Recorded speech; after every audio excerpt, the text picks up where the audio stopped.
Good afternoon, ladies and gentlemen. It's really an honor for me to talk about something that is actually not so easy to talk about. That is how to make the world less dangerous. Because I don't know how to make this world better. That is something very difficult to say. But whether China could make the world less dangerous, I think with the two wars going on, one in the Ukraine, another in the Middle East, people agree that this world is simply becoming more volatile. But there is one thing people do agree on, that is this world is now moving toward multipolarization. Multipolarization is the only word used at the Munich Security Conference this year. That is something we all agree, even by the United States, which is surprising. Because American Secretary of State Rubio said that the moment the unipolarity is not normal. This is really surprise for me, to hear someone like American Secretary of State would talk like that. So if this is the agreement, then what are the most important things for the 21st century? There are two things. One is America's decline. The second thing is China's rise. On the first question of American decline, nobody disagrees that the United States has declined. The only question is, to what extent? If you talk to Americans and say, you have declined, they will not be happy. But if you say you have relatively declined, they cannot deny. Because this is the fact. If we think of that by the end of World War II, the US economy is basically half of the world. And 10 years ago, it is a quarter of the world. And now it is 1/7 of the world. So relative decline is also decline, right? Then we talk about China's rise. The problem about China is that China is wearing too many hats, and all of them are true. And this makes people confused. For example, China is definitely a developing country if its whole economy is divided by its population. But China is also the largest industrial nation on earth, the largest exporter in the world, right? The largest country with foreign currency reserve. All of them are true. So what is really China? If you say China is a developing country, okay, in 5 years' time, if China becomes really the largest economy in the world in terms of GDP, is China still a developing country? If yes, then what is the significance of dividing countries into developed country and a developing country if the largest developing country is the largest economy in the world? Right? So China confuses everybody. But then, the point is, whatever you talk about China, China is a global power now. In the past, you would hear a lot of African countries talking about China as a superpower. But now many European countries are talking about China as a superpower. And this happened even to French President Emmanuel Macron at the Munich Security Conference that I attended this year. I was really shocked, because in the past, when the Western journalists talk to me, they say, okay, now we have a gentleman coming from another superpower. Okay, that is fine. But hearing Emmanuel Macron, president of a permanent member U.S. Security Council, talking about China as a superpower, that is something different. Then, what should China do, right? Because you are big, you have to show that greater responsibility. Even if that is a price, that is a price you have to pay. Then, because of my background as a PLA veteran, I would focus on something that President Xi has talked about, that is a global security initiative. If you talk about global security initiative, then the best thing is to look at what PLA has been doing overseas. Not many things, just the three types of things: counter-piracy, peacekeeping, and disaster relief. That's all. But if you put all these things together, what kind of conclusions could you draw? They are all invariably the so-called military operations other than war, technically speaking. So that means that all efforts in addressing humanitarian issues. And this is my hope for the PLA when PLA becomes even stronger than it is now. Why? Because if you just do humanitarian operations overseas, you don't kill many people.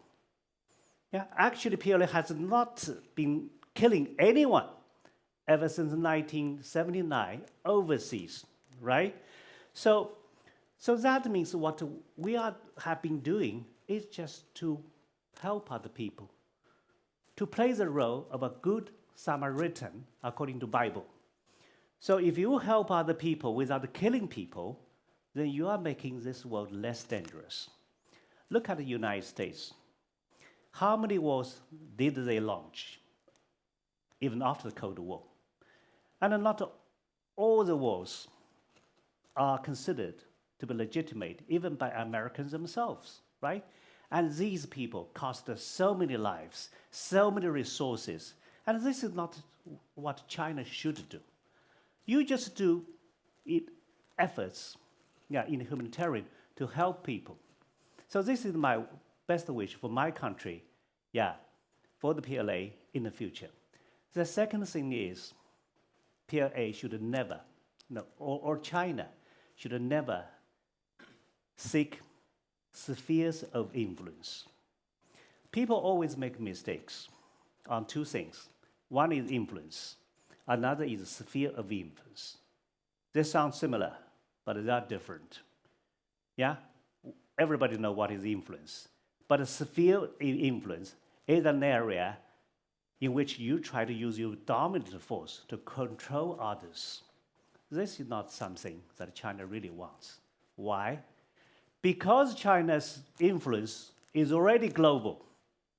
In any part of the world, in any corner of the world, that is why China should not want spheres of influence, which are difficult to build and are very hard to maintain. Look at American allies. The United States would believe, okay, having allies is the most important. But the allies are just like cats, very difficult to hurt. You can hurt sheep, but you can hardly hurt cats, right? And the United States would spend 16% for NATO. So that is why Trump is frustrated, right? So because China's influence is global, China should never seek spheres influence, because China doesn't need spheres influence. If you doesn't need sphere influence, you don't need allies. You don't need allies. So the burden on yourself would not be great. And then finally, I hope China would always honor its time-honored policy of no first use of nuclear weapons. Right now, this world is becoming more dangerous, and some people say we are entering the second age of nuclear war. Yeah, because Russia would, from time to time, give hints about using nuclear wars, right? And the United States is trying to modernize its nuclear weapons. China is also modernizing its nuclear weapons, right? As we have seen in Tiananmen Parade. But there is a difference. What is the difference? Having more nuclear weapons and increasing nuclear capability is different from using it, right? We have capabilities. We want to modernize our capability, but we are the only one that has pledged no first use of nuclear weapons.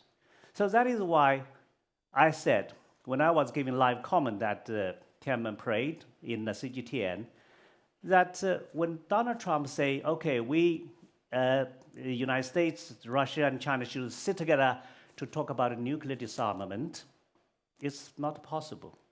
Because according to CIPRI, according to Pentagon, we, by the end of last year, have 600 nuclear warheads. And United States and Russia, both of them have more than 5,000. So how can we sit together to talk about, reduction of nuclear warheads or China to increase in nuclear warheads, right? Neither is possible. But we can pledge, all of us, no first use. Why is that? Because even if you make a promise of not being the first one to use nuclear weapons, you still have a reassured capability of strike second. In other words, it would not cripple your capabilities. So that is China's proposal. If you look at China's defense policies, we have changed many things, such as no stationing of troops overseas, no joint exercises with foreign armed forces, right? No military bases overseas. All this already changed, but not this one. And I hope we'll still be able to honor this one. We'll still be able to see a nuclear-free world. And for all what I said, I believe with joint efforts of the Chinese government, Chinese PLA, and each one of you, China can indeed make this world less dangerous. Thank you.